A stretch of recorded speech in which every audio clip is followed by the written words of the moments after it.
So now we're come to the time to open up the engine and get rid of our governor, drain the old oil and the possible metal bits that we got in there when we were drilling out the pulse fitting for the fuel pump. I'm also going to investigate bashing this through the governor control arm.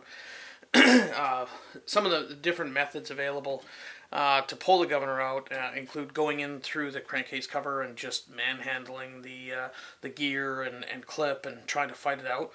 But one of the easier methods is just to punch it out from the flywheel side. Now that just involves using a hammer and a punch, and apparently it comes out pretty easy. So it seems like it might be a little bit extra work to take all the flywheel off and all that, but it's a fairly simple task, and that's the way we're going to do it. So we will start that by using our 8mm wrench and taking 8mm socket, I should say, and take the flywheel cover off. It's a fairly simple item. It's really just a fan shroud. Directs the airflow. Okay. Now the shroud is actually attached by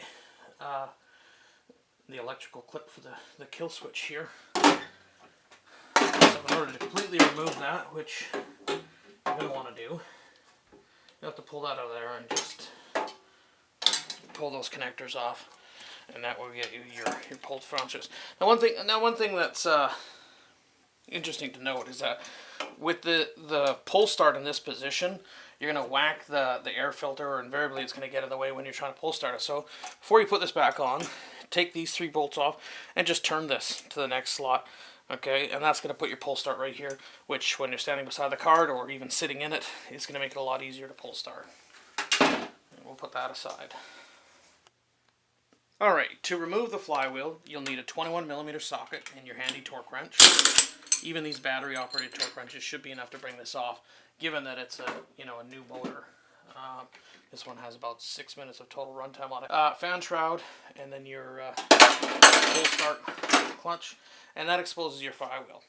Now, these generally don't just pull off. Sometimes they do, but these sit on a taper that they are essentially wedged against and tightened against when that nut goes on it. So what you need to do, actually, get your nut back and put the nut onto the crankshaft. Thread it on a good ways, but not all the way, so that the nut is the part that's sticking out the most, not the actual crankshaft. What you want to do is take a large slot screwdriver and a hammer and simply give it some outward pressure. So all I'm doing is not much, just lightly levering the flywheel away from the motor, and then I'm just going to tap, and there it comes, easy as that. In fact, I think that happened on the first tap, but once I get started with the hammer, it's hard to stop. Alright, so we've removed the flywheel and we've exposed what's behind it. Essentially you have your crankshaft and your key here. You don't want to lose that. It doesn't seem like this one easily pops out, so I don't think it's going to be an issue. And then here is what we're after, and this is the shaft that the governor gear rides on. So I've just got a little punch. I'm going to just try it. There it goes. Yeah, it's moving pretty easy. And that's done. That is governor removed. Alright, so I've taken a 1/4x20 tap, and I've just simply give it some quick threads, and my 1/4x20 goes in there just beautifully. Just put a couple wraps of Teflon tape, thread that in there, and just tighten it up. Not too tight, just snug. You want to make sure you're not using a fitting that's sticking out too much. It's going to interfere with the flywheel, so do check that. Alright, the next step is going to be to drain your oil. Now, we do that by the oil drain screw here. Just take it right out of there and let it dribble down. After that's done, we'll get the crankcase cover open, remove all our metal bits, see if we can deal with that governor arm, and get it back together. Alright, so our oil is draining away there. There's only 16 ounces in there, so it won't take long for it to come out.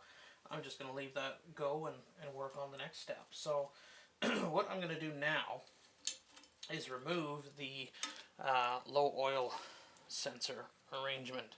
And that arrangement also comes with this bracket that's stuck behind this shroud. Now for the actual oil sensor, I mean, you can just pull that out of there if you want. Now for the oil sensor itself, it is a bolt that's bolted into the block from the other side and then tightened up on this side with a nut. So it's sealed in itself. So all I'm going to do is just clip the wire off it and remove it. And we can remove this shroud in its entirety. Now you don't want to just remove the shroud and leave it. This shroud has an important job of directing the airflow. And this piece is actually spot welded on there. Interesting.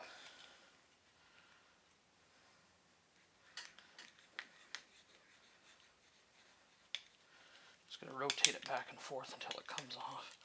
You could use it as a point to mount your zap straps or something like that.